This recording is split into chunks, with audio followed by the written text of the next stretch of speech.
Well, we're in the cemetery here at Vignacourt this morning.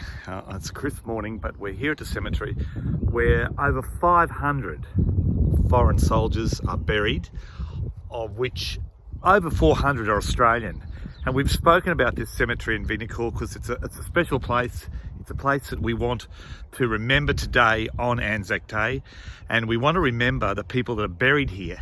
Now, the cemetery was the site of the burials because over on the field over here was where the 61st and 20th clearing stations were during the Great War, and most of the burials here exist because of the fact that soldiers died in the front lines far from here. Not far from here, but this was behind the lines, and this is where the soldiers were able to be brought back from the initial injuries to clearing stations here where they were obviously dealt with, and the railway line took them out back to the coast where they would be evacuated to England to hospitals. But here in Vignacourt, many of them would die from their injuries, but it was in the defence of Amiens. Amiens is probably only about 10 minutes this way, and if Amiens had fallen, then all of France may have fallen, and the Germans would have actually gone on to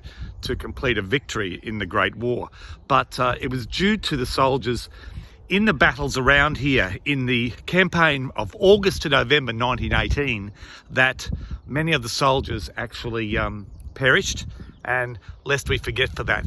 A couple of the soldiers here that are quite important in this cemetery are Charles Locke and also George Hay. Now, George Hay here is possibly, we're about to find out, but he comes from up around Gladstone, and he is possibly an Indigenous soldier.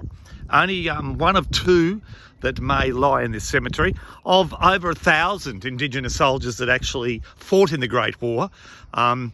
And we have two of them perhaps lying here in the cemetery, so lest we forget for those. The other one was Charles Locke, and he was one of the soldiers that had his photo taken perhaps in the Tullier collection from the 26th Battalion, and we're about to find out and research a bit more, but he may be the only soldier that has actually had a photo taken and then went on to be buried here in the cemetery.